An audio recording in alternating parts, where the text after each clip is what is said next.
Hey, what's going on, guys? We are here with another update to the build, or to the project here.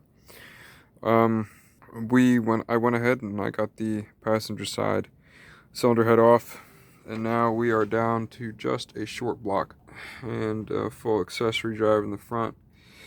Today's going to be Friday, the 18th of February, just to show you how far along or how spaced out everything is getting. So the next course of action here is going to take I don't know if that's a smog pump or what. I'm going to take the crank pulley off, water pump. All of the accessories are going to come off the front end of this engine. And then I have a full workshop manual for this car. So I have the original 1989 powertrain, body, chassis, electrical. On top of that, I have how to troubleshoot electrical and vacuum problems, and I just recently ordered the emissions volume H workshop manual. So yeah, there she is. The passenger side cylinders look like. The one on the far right, that's going to be cylinder 1. Second from the far right, cylinder 3. Second from the left is 5, and the one all the way to the left is 7. So she doesn't look too bad. She was running about exactly how you'd expect a 89 Crown Vic to run with smog equipment back in the day. Got everything. Got the compressor all discombobulated, and I have it manipulated. I don't even know if this is going to be a good compressor when everything goes back together. I'll have to test it and find out. She wasn't holding AC. She had a leak somewhere.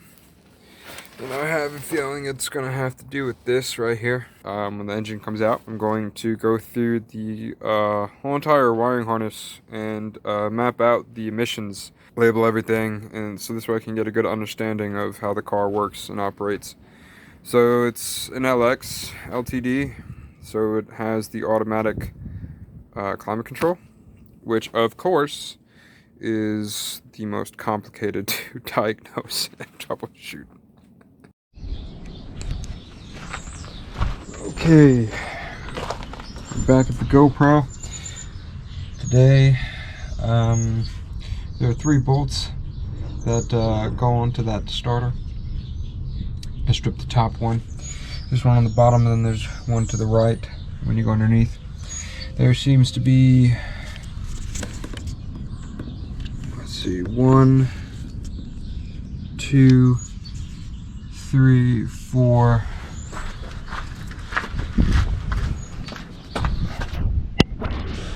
5 transmission bolts that hold this to hold the engine to the transmission. And then if you look down there, there's a brace that gets bolted onto the engine from the engine to the transmission. That's where we're at. I will update you when I get further along. I think that's the last thing that needs to be unbolted before I'm able to lift her up and pull her out. I'll double check with the book to make sure I don't have to take that starter out. If I have to take that starter out, I have to I gotta go get something to get that stripped bolt out. I stripped the head, now it's rounded, so I gotta figure something out with that. Today is the day that this engine will get pulled out. Also, another development, besides having to take out the bolts for the transmission, I took off some more accessory brackets. And I think this is a smog pump, because that looks like the charcoal canister. Actually, I really don't know what that is. I have to look that up.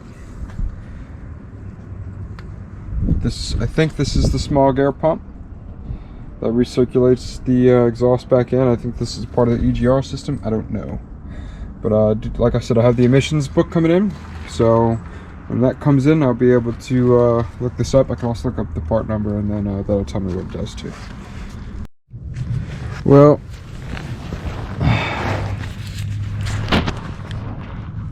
I took the transmission dipstick tube out so I can get better access to one of the bell housing bolts. And this happened. At least I know that she's got fresh transmission fluid in it. Now I just got to put a piece of paper in there to make sure that no dirt gets in that. And the transmission bolt in question, or bell housing bolt in question,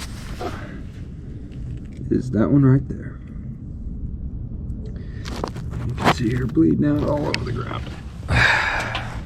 We're almost there. Alright, just for note-taking purposes, there's a bolt on the bottom ear on the driver's side, right above this brace. The bolt goes in through the back side, through here. There's a bracket here. I don't know if you can see that. There's a bracket there that holds the ground wire to the starter. Buttons it up against the apron. I can take it off, I can unbolt it, but then it looks like it's also holding another ground wire. So this ground wire right here goes to that bolt on the block right there. In conjunction with that that bracket, it goes ground wire, washer, bracket, washer, or it could be bracket, washer, ground wire, washer. It doesn't even it matters. It's in the picture. Depending, I have the car currently jacked up, so depending, it looks like that taking that bolt down there off might be easier to do from the bottom than it is the top. I don't know. It's a small little bolt, probably like an 8mm. Shouldn't be too bad to take off. I'm gonna just do it from the starter and leave all the rest of it alone. All right, we're on the phone here, so I'm underneath the car. Car's jacked up. Just a note to self: there are 3 nuts that go onto studs that connect the torque converter to the flywheel right there. So there's one. If you rotate the engine via the crankshaft, then you'll be able to see the rest through the inspection cover or the inspection. Also note to self, there is a bolt. I don't know what that is. That's probably about to leak transmission fluid everywhere, but that's probably like a plug for the torque converter. It's a 11 or 12 millimeter bolt. It looks like it's threaded in. Looks like it's about to spew out transmission fluid. Looks like I'm about to have a good time. This, I might as well get this on camera to see what this does. Oh, yep, that's a plug for the transmission. Son of a... Alright, so got the exhaust manifold off. Transmission's done draining out. The exhaust decided that it had enough and decided to go drop down on its own. So I disconnected the lower radiator hose to the bottom of the water pump. And then these 2 transmission cooler lines, I'm going to disconnect and then take out the radiator, which really it's just held in by these 2 brackets. Okay, so I just want to stop here and annotate something. So right there, that little cutout and hole, I would say right underneath 2, 4, 6, cylinder 6, that is where the dipstick tube goes into. That is the end that goes into the hole. So everything is pretty much good to go. I'm gonna loosen up the motor mounts now. Actually, before I do that, I'm gonna get everything supported. So there's really nothing holding up the tranny except for this brace right here. Transmission jack needs to go right underneath the bell housing. I need to see if it even go up that far. Probably, it most likely will. It should. And then scoot the engine hoist underneath here, and after that we'll see what you do. Radiator's out. It was held in by these 2 supports right here and right there.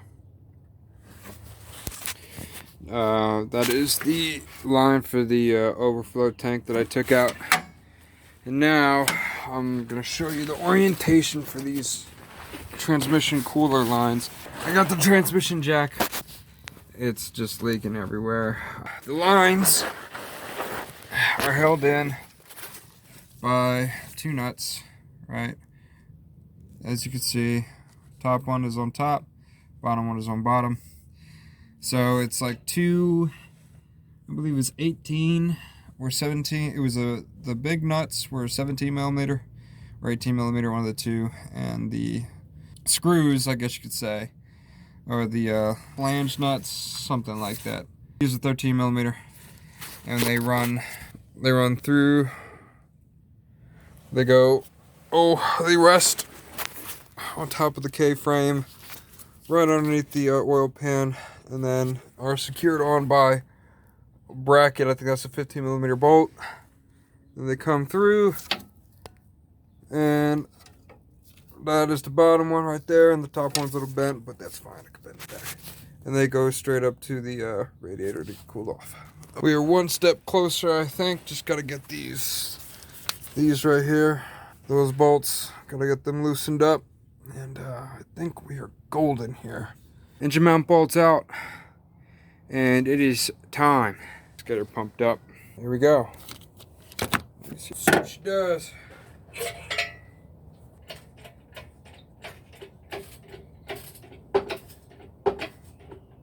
Okay.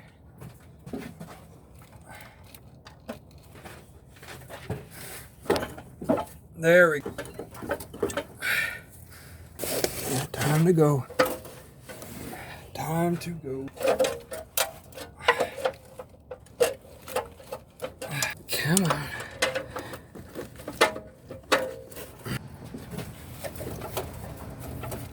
Come on.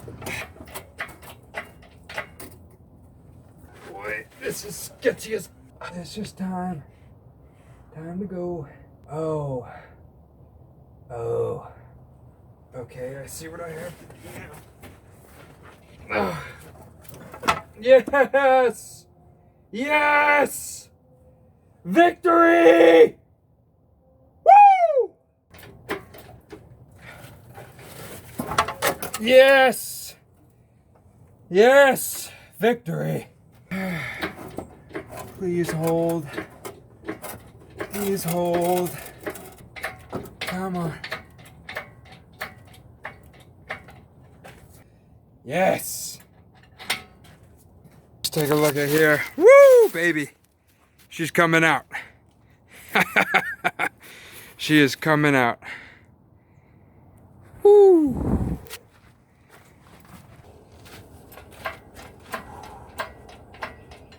Yeah! Yeah! There we go. There we go. I'm gonna max out everything right now. Keep on going. Oh boy. If this isn't sketchy, I don't know what is. Woo! It's alright, it's alright. Calm down. Calm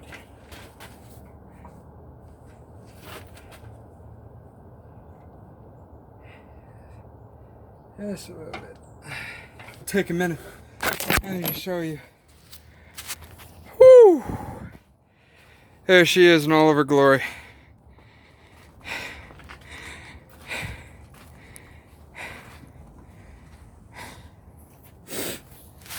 I'm working on dirt.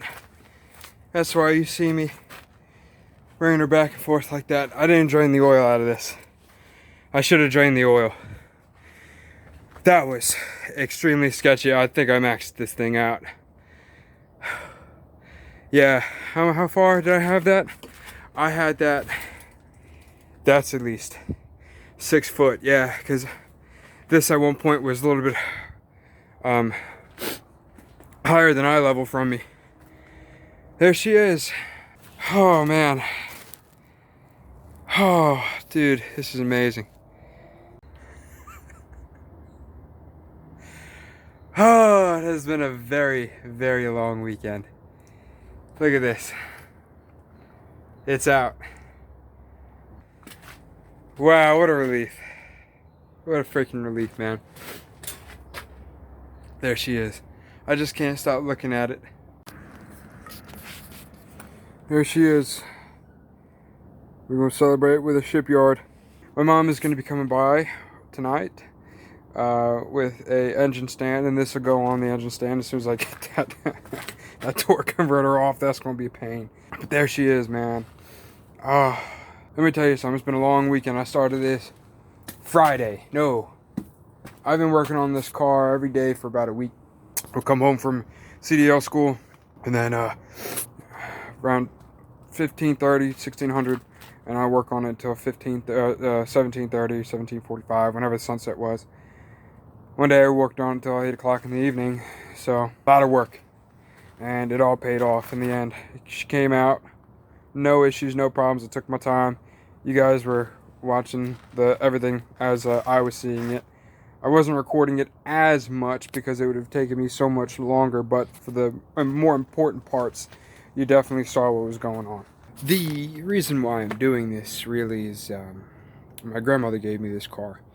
I got out of the military in 2020, came home, and as soon as I came home, every day I was my grandmother's primary caretaker. She had type 1 diabetes, she had congestive heart failure, she had dementia, she was on a defibrillator pacemaker combination, and every day me and my mother and myself, we took care of her. And she passed away 3 weeks ago. I have very good memories with her in this car, so I want to pay it back to her. I was so busy and I didn't make the time to get the car running when she was alive. I owe it to her, right? And she loved this car. She drove this car every day, and I will see it that it will go back on the road. It will be running again. I'm gonna enjoy this moment. I'm gonna continue to enjoy it, and this is the only Crown Vic I think on YouTube. I'm pretty sure this is the only Crown Vic on YouTube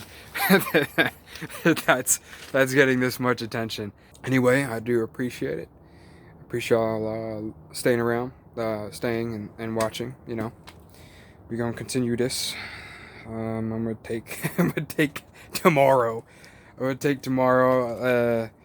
Tonight, really, I gotta finish up. Get the torque converter off, drain the oil, take the flywheel off, put it on the engine stand, put it inside my little shed, and then yeah, we will call it a day. Actually, before I go, I'm gonna show you how the cylinder heads are now that they're off. So we're gonna take a little walk. Alright, so no light, so we're gonna have to go with the camera light today. As you can see, she just was not running right. That would be cylinder 7, 1, 3, 5, 7, because this is the passenger side is cylinder 1. That does not look good. The intake valve, or the exhaust valve. The exhaust valve is too dark. That combustion chamber looks the dirtiest out of all of them. Yeah, it sort of kind of looks the dirtiest out of all of them, but I don't, it's not good, man. And the spark plug it looks fouled out. It does look fouled out. So she had some issues, burning oil. That could be a number of things, right? That could be an injector not working right. That could be the EGR messing up the fuel mixtures. That could be a lot of things. That could be the rings aren't sealing properly and oil is getting blown by and burnt up in the combustion chamber. But as you could see, it's like the exhaust valves get darker. On the driver's side, it's like inconsistent. I don't know. I'm really glad I took the time to take this engine apart, pull the heads off, and find out what's going on. You know. So here it is, cherry picker, and there is my. Hey man, if it works, it works. I'm pretty sure I will never be able to use these toe straps ever again, but it worked. So here's the engine stand that Mom went to go pick up. Shout out to Mom. She definitely came in clutch. She went out and Harbor Freight told her they didn't have it. And then she went to go get it and they had it. I just want to point something out. This is the direction that the shim plate, this is the shim for the transmission. It sits like this. And you can tell because of the raised indentation of the metal. So this faces outward. So there is a pink mark here on the flywheel, and that's for a reason. There's a pink mark on the torque converter that these two have to line up to each other in order for the flywheel and the torque converter to be in harmonic balance. Also, the direction of the flywheel, it's just exactly like that. It's going to be convexed towards the engine. And you can tell because there's a weight here. The weight faces towards the engine, not towards the transmission. Okay, so that's the way that sits. Exactly the way you see it is how it sits on that. So how did I get the engine on the engine stand without going to the hardware store? That was a simple and easy question. I used the head bolts off of the passenger side. Actually, yeah, I used the upper set of head bolts. I think, yeah, I did, because the shorter sets were too short. I put one through one ear, one through the other ear, and then for these two head bolts, I lucked out immensely. So there was a gap here. There was a gap here, and it was like not kosher. So I was like, okay, I'm gonna solve this just by putting a cylinder head bolt through. I'm going to put the nut and washer in front of it, tighten it down with a ratchet, keep the nut loose with the wrench, open end crescent, and then tighten her down. Thank you for sticking around. Stay tuned for some more content on this beauty right here. She will be back on the road.